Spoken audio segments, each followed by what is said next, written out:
Hey, Wayne Williams, speaking of horses, we're here in Albany, Oregon, beautiful Albany, and we're at the Northwest Horse Fair and Expo. Scott DiPaolo is my guest, and we want to talk because Scott does some really neat things. You do the horse camp with kids, also Boy Scouts. Just give us a quick once-over as far as exactly how this all plays together. Yeah, you betcha. I work full-time for the Boy Scouts, manage a horse ranch just outside of Scotts Mills, Oregon.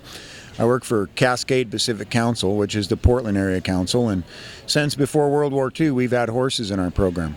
And it's kind of a rarity nowadays for horses to be in a scouting program. It's something that is slowly falling away, but we still have a herd of between 70 and 80 horses that we use to teach introduction to horsemanship, to do trail rides, to do pack trips. We do a big 9-day pack trip, which is just a life-changing, once-in-a-lifetime kind of opportunity. And we're a year-round program. So I had kids out. I think I had 35 kids out for a half-day ride yesterday. So. Well, you bring a lot of kids in there and help them, and then with the Boy Scouts too. But now, you and I were chatting the other day.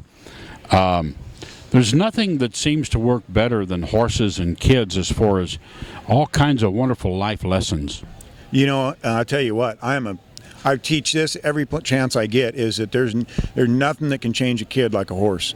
And every time I can get a kid on a horse, every time I can get me on a horse, every time I can get you on a horse, or really anybody, things start happening. And it's not just one or two things. About 8 things happen every time I get an opportunity to put somebody on a horse. And leadership skills are gained, communication skills, self-confidence, physical fitness,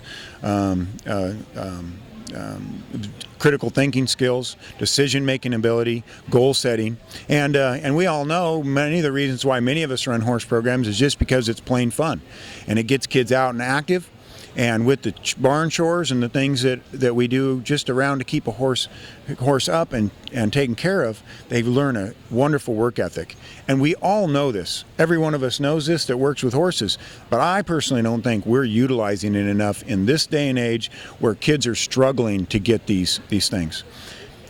Kid can't get what we give them at soccer. Kid can't do this in our school systems. Kids can't learn this stuff in most of the activities that they do. But you put a kid on a horse, and automatically, without them even thinking about it, those things start happening on an automatic basis. Well, that horse is depending on them, and there are things that they need to do for that horse. I'm going to interject something. A few years ago, I was in Albuquerque, New Mexico, and I had some time before my flight, so I went downtown to Old Town Albuquerque. I don't know if you've ever been there or not, but, you know, that's where there's a town square, and it's the old town square, and they still lay out the Indian jewelry. They put it out on blankets on the corners, and you just walk along and shop and buy. And I went in this one gift shop. I thought, okay, I'm getting ready to go get on a plane. I got to buy something to take home for a souvenir. So I'm getting a few things for grandkids and this and that. And I get up to the counter, and the guy says, writes it all down. He says, here's your bill. Just mail me the money. And I'm looking at him like, well, wait a minute. In this day and age, you don't want a credit card or anything like that. He said, I don't take credit cards. He said, I don't even have a cash register. He said, I just pile my receipts up.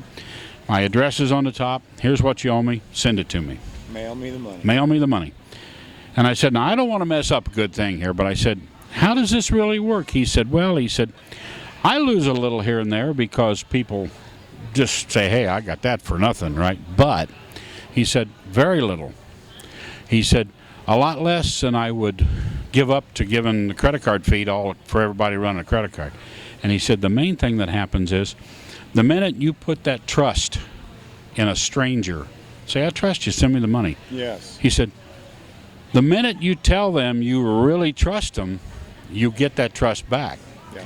See, and what we tell people today with every little safeguard with credit cards, now, we keep telling these kids at every turn we don't trust them. Well, we got to check this, we got to have this, we got to, we don't trust you, we don't trust. And you know what? When you keep telling somebody you don't trust them, pretty soon you can't trust them. That's exactly right. And, when you talk like that, I'll tell you, every kid needs horses. Every kid out there. Then I personally think more now than 30 years ago or 40 years ago when so many of us adults were young and into horses. It was a whole different thing then. We didn't have the opportunity. We had plenty of opportunities back then. Kids have no opportunities anymore. And giving them the responsibility to step up gives them a place to step to. And if you don't have a place to step to, which so many of our, really even some of our young adults nowadays don't have a place to step to, you'll stay wherever you're at. And that quite often is a lower level. Yep. And you got a whole world that just tells you we don't trust you, and you need to get to that other level. I commend you on what you're doing. Well, thank you. It's been a great gig for me, a great life, 30 years with the same Boy Scout Council, Cascade Pacific Council, and running their horse programs. So if somebody wants to find you, Scott, how do they do that?